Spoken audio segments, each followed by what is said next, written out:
Bangla info motivation চ্যানেলে আপনাকে স্বাগতম।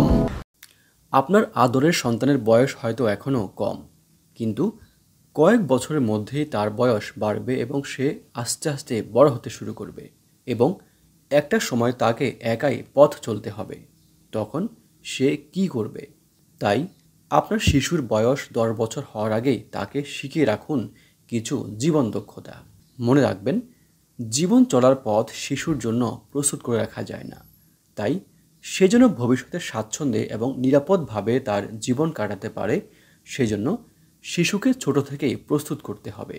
আপনি যদি এসব জীবন দক্ষতা তাকে শিখিয়ে রাখেন, তাহলে এগুলো তার জীবনকে সহজ করবে এবং আপনাকেও করবে নিশ্চিন্ত। সুপ্রিয় দর্শক, চলুন 10 বছর হওয়ার আগেই শিশুকে আপনি যেসব জীবন দক্ষতা শেখাবেন সে সম্পর্কে আমরা জেনে নেই। 1. আত্মরক্ষার প্রথম পাঠ। আত্মরক্ষার কৌশল শেখানোর আগে শিশুকে আত্মবিশ্বাসী করে গড়ে তুলতে হবে। শিশুকে জানাতে হবে কোনো পরিস্থিতিতেই মনোবল হারানো চলবে না, নিজের প্রতি বিশ্বাস হারানো যাবে না। শারীরিকভাবেও সুস্থ থাকা এবং দৌড়ের অভ্যাস গড়ে তোলা জরুরি। আত্মরক্ষার প্রাথমিক পাঠ হলো কোথায় আঘাত করতে হবে সেটা জানা না।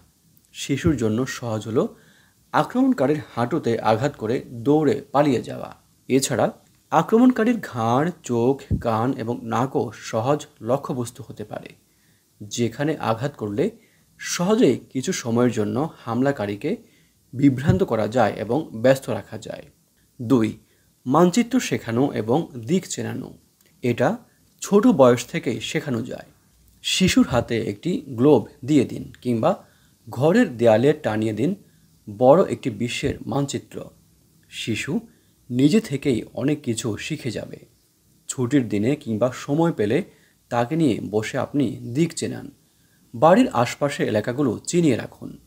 এতে কোনোদিন যদি সে ভুলে পথ হারায় কিংবা ভুল করেও যদি বাড়ি থেকে বেরিয়ে যায়, তাহলে সে নিজে থেকেই বাড়ি চিনে ফিরে আসতে পারবে। 3. বাড়ির ঠিকানা এবং টেলিফোন নাম্বার শেখানো।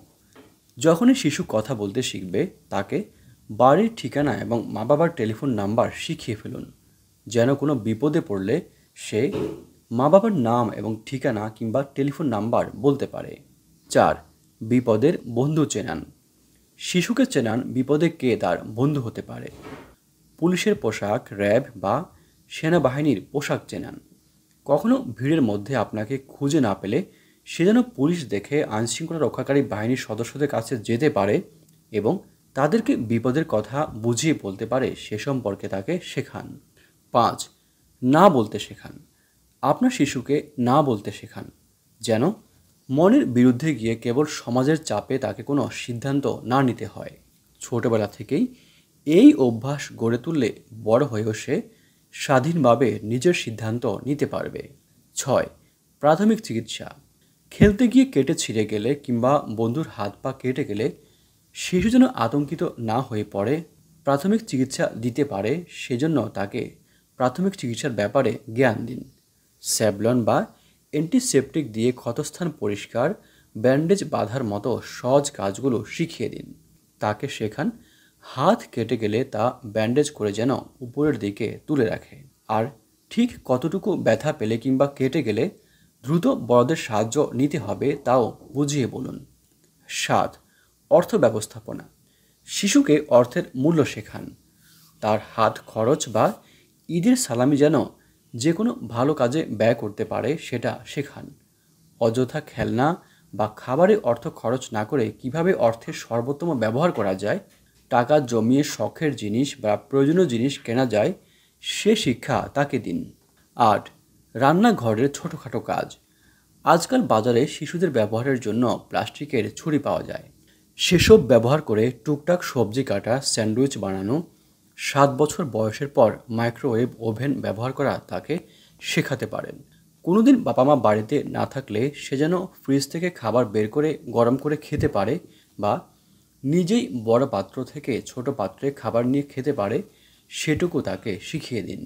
শিশুকে ছোটোখাটো কাজ যেমন পেঁয়াজ এবং রসুনের খোসা ছড়ানো, ফ্রিজ থেকে সবজি বের করে আনা, সিঙ্ক থেকে প্লেট চামচ নিয়ে যথাস্থানে রাখা, খাবার টেবিলে প্রত্যেকের গ্লাসে পানি ঢেলে দেওয়ার মতো কাজ শেখাতে পারেন। এভাবে ছোটোখাটো কাজের সঙ্গে পরিচয় করিয়ে দিলে আপনার শিশু আত্মবিশ্বাসী হয়ে উঠবে, তেমনি ভবিষ্যৎ জীবনের জন্য তৈরি হতে শুরু করবে। বাড়ি থেকে কখনো দূরে পড়তে গেলে কিংবা নতুন পরিবেশে গেলে খুব সহজে সে মানিয়ে নিতে পারবে।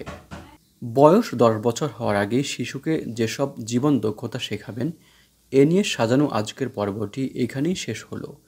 এই ধরনের ভিডিও আর দেখার জন্য আমাদের এই চ্যানেলটি সাবস্ক্রাইব করার জন্য আপনাদের প্রতি বিশেষভাবে অনুরোধ করছি। আপনারা যেখানেই থাকবেন ভালো থাকবেন, সুস্থ থাকবেন। ভিডিওটি দেখার জন্য ধন্যবাদ।